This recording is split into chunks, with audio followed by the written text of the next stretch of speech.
Good morning विद्यार्थीगण। अब आप लोग को सबसे पहला क्वेश्चन है कि वह सबसे छोटी संख्या जिसको 4, 5, 6 और 7 से विभाजित करने पर 3 शेषफल लेकिन 9 से विभाजित करने पर कोई शेषफल ना आए। ठीक है, इस तरह के क्वेश्चन आपको अक्सर ही पूछेगा एग्जाम में। वह सबसे छोटी संख्या जिसको 4, 5, 6 और 7 से विभाजित करने पर 3 शेष बचता है। ठीक है, 3 शेष, लेकिन 9 से विभाजित करने पर कोई शेषफल ना आए। तो आपको क्या करना होगा, जब ऐसा क्वेश्चन आएगा तो आपको क्या करना है कि 4, 5, 6 और 7 का क्या करेंगे, एलसीएम निकाल लेंगे। ठीक है, 2 से लग जाएगा, फिर लगाएंगे, अब नहीं लगेगा। ठीक है, तो मल्टीप्लाई गुना करेंगे तो आपको हो जाएगा 2 दूना 4, 4 5 20, 20 तिहाई 60 और 60 में करेंगे 7 7 6 42। ठीक, कितना गया आपको आंसर? 420 हो गया। ठीक है, लेकिन 420 कहीं है ये नहीं है। ठीक है, लेकिन क्या करेंगे, इसे मल्टीप्लाई करेंगे 4 से ताकि आपको इसके एवरेज में आ जाए, तब ना 4 चौका 16 हो जाएगा। यानी 0 4 दूना 8, 4 चौका 1680 आ गया। अब 1600 जैसे 80 आ जाता है, लेकिन अब कह रहा है कि करने पर 3 शेषफल बचता है, तो शेषफल को क्या करते हैं कि 3 जोड़ दिया जाता है। ठीक है, यानी आपका 1600 आंसर कितना हो जाएगा? 83। 1683 यही आपको क्या हो जाएगा आंसर। लेकिन ये भी देख लेना होगा कि लेकिन 9 से विभाजित करने पर कोई शेषफल ना आए। तो 9 का रूल जानते होंगे कि अंकों का जोड़ देते हैं। तो 6 1 7, 7 3 10, 10 8 18, 9 का 18 आता है। यस, इसका मतलब है आपको कि 9 से ही डिवाइड है, 9 से भाग लगाने पर शेषफल आपको 0 आ जाएगा। ठीक है, यानी आपका आंसर कौन हो जाएगा? ए हो जाएगा। ठीक है, कभी कभी क्वेश्चन आपको बस इतना ही तक बोलेगा कि 3 शेषफल हो, बस इतना ही, ये आपको यहाँ से कुछ नहीं देगा। ठीक है, बस कहेगा कि वह सबसे छोटी संख्या जिसको 4, 5, 6 और 7 से विभाजित करने पर 3 शेष बचता है, बस इतना ही कहेगा। तो आपको क्या करना हो, बस एलसीएम निकाल के जो शेष बचला कहेगा 3 चाहे 4 जो भी है उसको क्या करेंगे, जोड़ देंगे, आपको आंसर आ जाएगा। लेकिन अगर आपको कह दे कि लेकिन 9 से विभाजित करने पर कोई शेषफल ना हो, चाहे 9 की जगह पर 7 कह देता, तो क्या करते हम चेक कर लेते कि हमको उस 7 से डिवाइड है कि नहीं है। अगर नहीं रहता तो फिर आगे दूसरा ऑप्शन देखते हैं।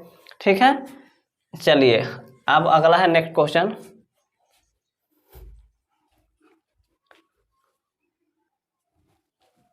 अब आपको अगला क्वेश्चन है कि यदि 3003 तथा 2550 2050 के अंतर को उनके योग में जोड़े तो क्या प्राप्त होगा। ठीक है, तो सबसे पहले क्या करेंगे कि 3003 और 2050 से एक बार माइनस करना है। ठीक है, और एक बार आपको करना होगा प्लस। ठीक है, क्योंकि इतना तथा इतना के अंतर को उनके योग में, यानी एक बार घटा करके एक बार जोड़ करके।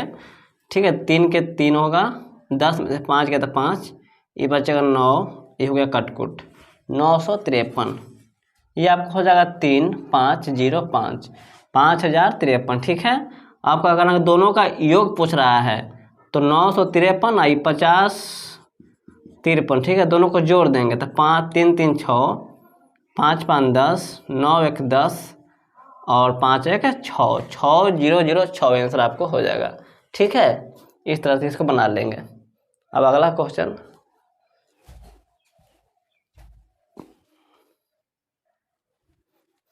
आपको अगला क्वेश्चन है, तरुण ने एक टीवी के अंकित मूल्य से 36% छूट पर खरीदा। ठीक है, 36% छूट पर खरीदा।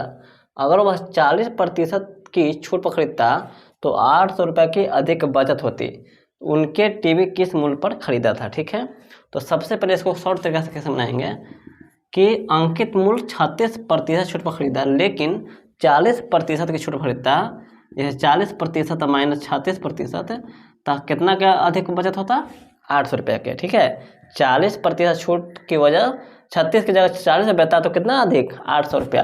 तो आपको हो जाएगा 4% बराबर 800, तो 1% बराबर कितना हो जाएगा? 800 गुने 4। ठीक है, 800 गुने 4 नहीं, 800 बट्टा हो जाएगा 4, काट देंगे तो 200, यानी 1% का वैल्यू कितना गया?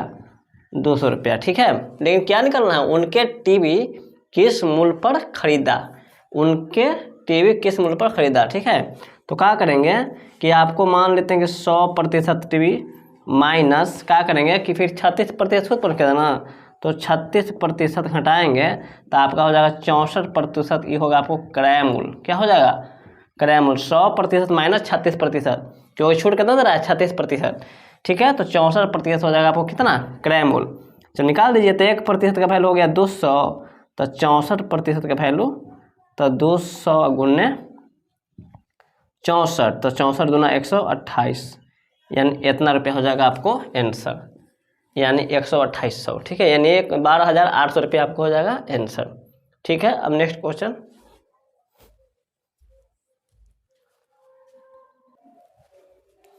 आपको अगला क्वेश्चन है कि दो संख्याओं का योग 25 है। ठीक है, तथा उनका अनुपात 2:3 है, तो संख्याएं क्या है? ठीक है, अनुपात में दे दिया आपको, तो आपको क्या हो जाएगा कि पहली संख्या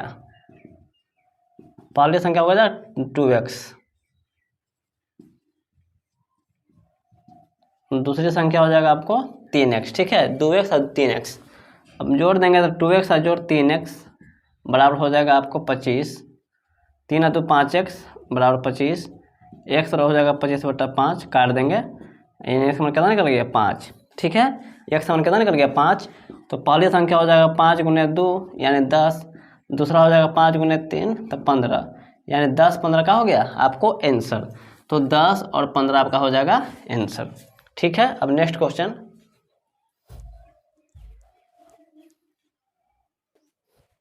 चलिए, अब आपको क्वेश्चन है कि 15 गुने 45 गुने 20 गुने 50 गुने 60 गुने 75, ठीक है, के गुणनफल के अंत में कितने शून्य होंगे। ठीक है, जीरो की संख्या निकालना है। तो क्या करना होगा कि 15 है तो इसको हम लिख देंगे 3 गुने 5, 45 है तो इसको लिख देंगे 3 गुने 3 गुने 5, 20 है तो 2 गुने 2 गुने 5, 50 है तो लिखेंगे इसको 2 गुने 5 गुने 5। ठीक है, यानी गुणनखंड फैक्टर कर लेंगे।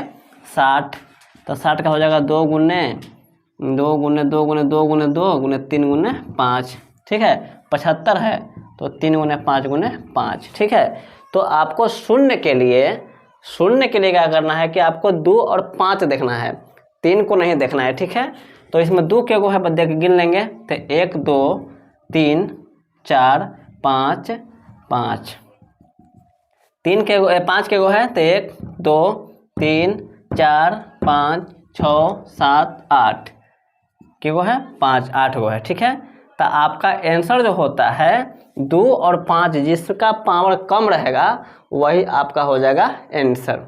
ठीक है, तो ये दोनों में पावर देखेंगे कि 5 है, 5 कम ना है तो 5 आपका हो जाएगा आंसर। ठीक है, आपका 5 का हो जाएगा आंसर। चलिए, अगर मान लेते हैं आपको कि अगला क्वेश्चन मिल जाए 80 गुने 30 गुने 45 गुने 60 में शून्य की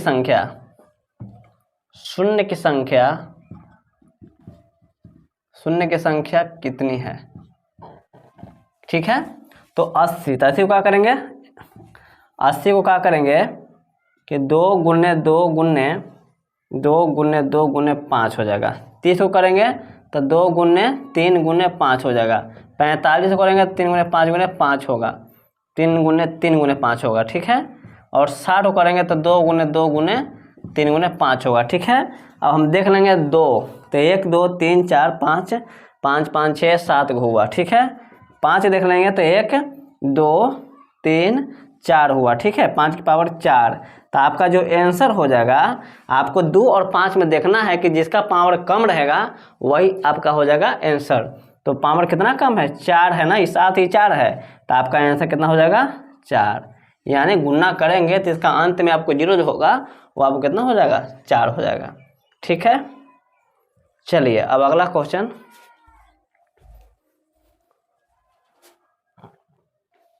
नेक्स्ट क्वेश्चन आपको है कि यदि भागा का अर्थ गुना, गुना का अर्थ प्लस, प्लस का अर्थ माइनस और माइनस का अर्थ भागा, ठीक है, तब 18 गुने 4 प्लस 7 माइनस 3 भागा 6 का मान क्या होगा।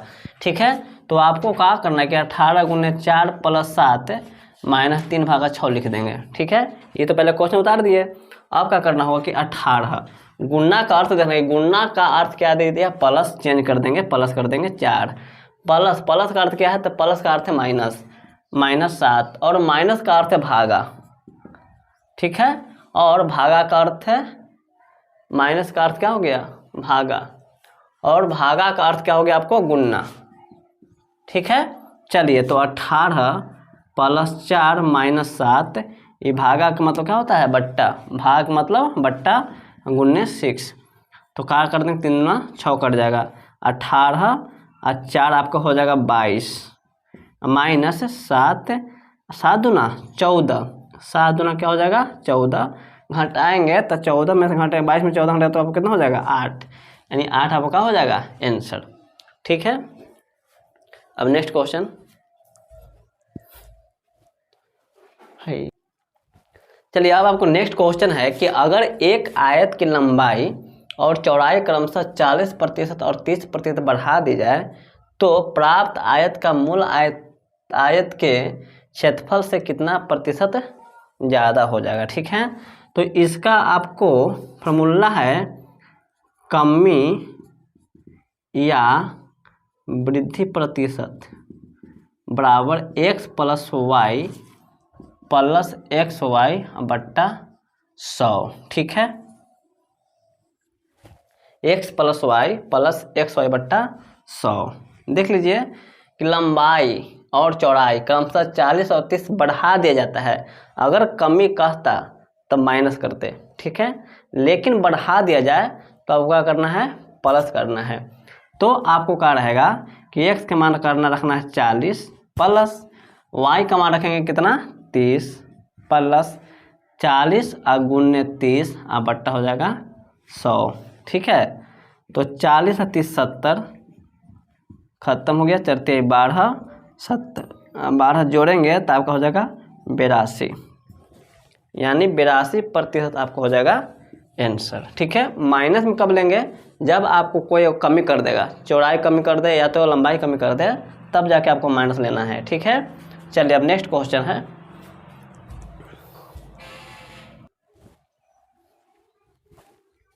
अगला क्वेश्चन आपको है कि यदि 1 = 1, 2 = 3, 3 = 5 और 4 = 7 तो 5 बराबर क्या होगा, ठीक है।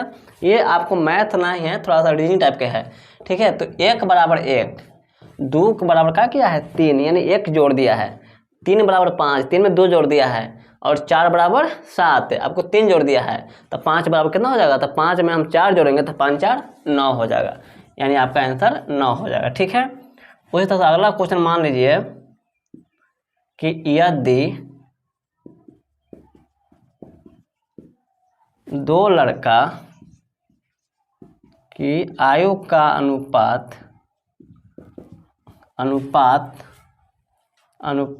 2:3 है, ठीक है, 2:3 है,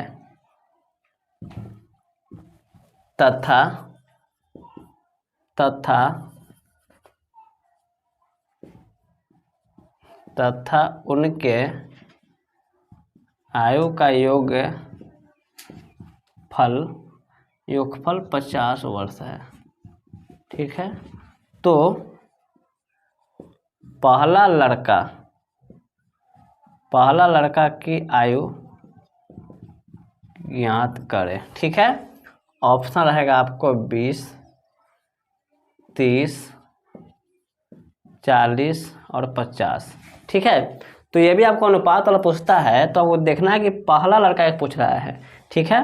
तो पहला लड़का मतलब कि 2 हो जाएगा, 2 बट्टा में क्या रखेंगे कि आपको दिया हो क्या, उनके आयु का योगफल दे दिया ना 50, तो अनुपात को जोड़ देंगे, 3 और 2 5, और गुण ने योगफल कितना दे दिया है 50 दे दिया, ठीक है। तो 50 कट जाएगा, 10 × 50 और 10 दूना 20, यानी आपका आंसर कौन हो जाएगा, ए हो जाएगा, ठीक है। अब नेक्स्ट क्वेश्चन,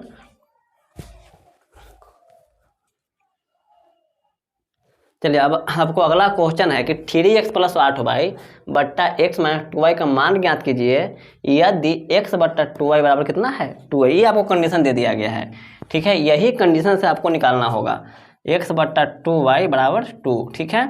इसको क्रॉस मल्टीप्लिकेशन करेंगे तो x और इसको y को छोड़ देना है नीचे ही, खाली हम 2 को भेजेंगे, 2 दूना 4 बट्टा क्या हो जाएगा 1। यानी आपको x की जगह पर 4 भरना है और y की जगह पर 1 भरना है। ठीक है, चलिए तो यहाँ पर आप वैल्यू पुट करेंगे 3x + 8y बट्टा x - 2y। ठीक है, तो 3 × x का मान कितना भरना है हमको 4 भरना है, प्लस 8 × y का मान कितना भरेंगे 1 भरेंगे। x का मान हो गया आपको, x का मान हो गया 4 घटाओ 2 × y का मान 1, तो चढ़ती आई 12 और जोड़ 8। ठीक है, 4 की 4 और माइनस हो जाएगा 2, तो 12 8 20 और 2 घट जाएगा, आपको कट जाएगा तो कितना आ जाएगा 10 आंसर, यानी 10 आपका क्या हो गया आंसर। ठीक है, तो इस तरह से क्वेश्चन पूछे तो आपको बना लेना है, ज़्यादा परेशानी वाली बात नहीं है। अब अगला क्वेश्चन,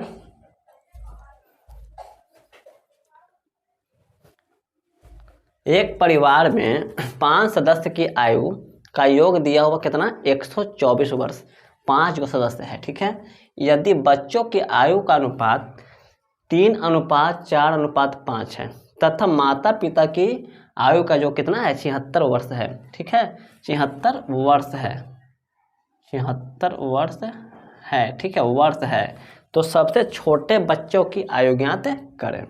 ठीक है, तो सबसे पहले ध्यान देना है कि बच्चा आपको हो गया 3 गो, क्या गो 3 गो हो गया। ठीक है, पहला बच्चा आपको हो गया 3x, दूसरा बच्चा आपको हो जाएगा 4x और तीसरा बच्चा आपको हो जाएगा 5x। ठीक है, यानी इसमें सबसे छोटा बच्चा पूछे तो आपको कौन हो जाएगा 3x। ठीक है, चलिए अब कैसे निकालेंगे, तो सबसे पहले ध्यान देना आपको कि सब 5 सदस्य की आयु का योग कितना दिया हुआ है 124।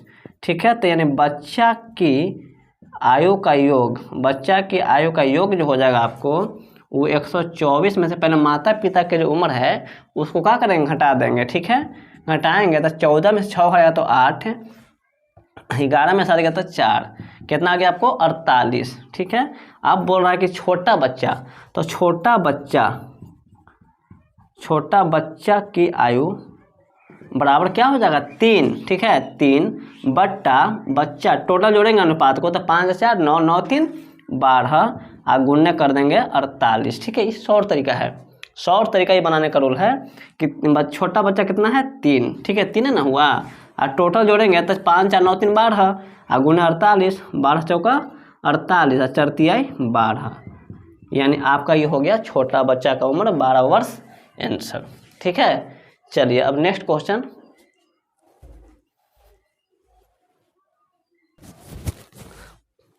आपको अगला क्वेश्चन है कि रोहित के पिछले 15 मैचों में औसत स्कोर 54 है। ठीक है, आखिरी मैच के बाद उसका औसत स्कोर जो हो गया आपको 53 होगा। आखिरी मतलब हो गया 16वां मैच। ठीक है, 15 मैच तो खेल लिया, 16वां मैच का स्कोर जो हुआ आपको और बाद उसका औसत स्कोर कितना हो गया 53 होगा, तो आखिरी मैच में रोहित का स्कोर क्या था। ठीक है, तो ये दोनों आसान तरीका है, रोहित का स्कोर। ठीक है, कौन मैच में, तो आखिरी मैच में। ठीक है,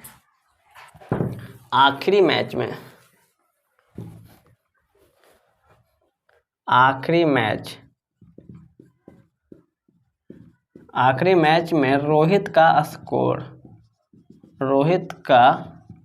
स्कोर बराबर क्या करेंगे कि 16 गुने कर देंगे 53।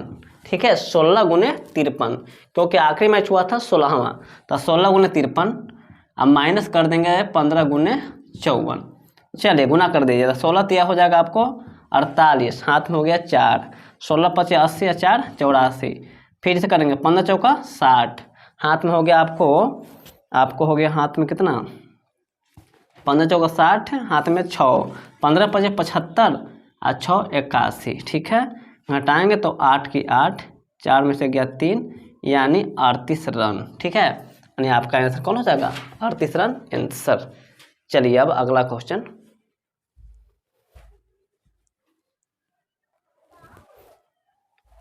एक क्वेश्चन है अगला कि 960 मीटर लंबी एक ट्रेन 360 किलोमीटर प्रति घंटा की चाल से चल रही है। ठीक है, वह समान दिशा में 75 मीटर प्रति सेकंड स्क्वायर की रफ्तार से दौड़ रहे व्यक्ति को कितने समय में पार करेगी। ठीक है। चलिए तो सबसे पहले हम निकालेंगे क्या कि ट्रेन की ठीक है, ट्रेन की लंबाई ठीक है आपको दे दिया 960 मीटर, और ट्रेन की चाल जो दे दिया आपको 360 किलोमीटर प्रति घंटा। इसको हम चेंज कर देंगे ठीक है, इसको हम क्या करेंगे कि चेंज कर देंगे तो 5/18 से, तो 18 दूना 36 यानी 100 मीटर प्रति सेकेंड ठीक है, 100 मीटर प्रति सेकेंड। अब यहाँ लिख देंगे सीधे समय बराबर फार्मूला, समय बराबर होता है कुल दूरी बट्टा कुल समय ठीक है। तो कुल दूरी मतलब जो ट्रेन की जो लंबाई है ना वही आपको कुल दूरी हो जाएगा 960, कुल समय नहीं कुल मिस हो गया, लिखेंगे चालों का अंतर जैसे ये है कि जोन दिशा में जा रहा है ट्रेन वही दिशा में आपको जा रहा है आदमी भी दौड़ते जा रहा है ठीक है। तो क्या करेंगे चालों का अंतर, अगर आपको ट्रेन जाएगा इधर से और आदमी या कोई दूसरा ट्रेन उधर से आएगा तो आपका क्या कर देंगे, तब चाल क्या होगा प्लस होगा ठीक है, क्या हो जाएगा प्लस। तो चलिए कुल दूरी चालों का अंतर, तो चाल क्या होगा, ट्रेन की चाल आपको 100 दे दिया और व्यक्ति की चाल कितना है, व्यक्ति की चाल आपको दे दिया 76, तो 960 अब बट्टा हो जाएगा 24, कट जाएगा 24 बार में, 24 से कट जाएगा 4 बार में ठीक है, यानी आपका आ गया 40 सेकेंड आंसर। क्या सेकेंड 40 सेकेंड आपको क्या हो जाएगा आंसर हो जाएगा ठीक है। आप लोग को समझ में आ गया होगा। अब अगला क्वेश्चन अब रहेगा नेक्स्ट वीडियो में ठीक है। इसी तरह से बने रहें मेरे यूट्यूब चैनल पर, अगर नए होंगे तब सब्सक्राइब करें। थैंक यू, धन्यवाद।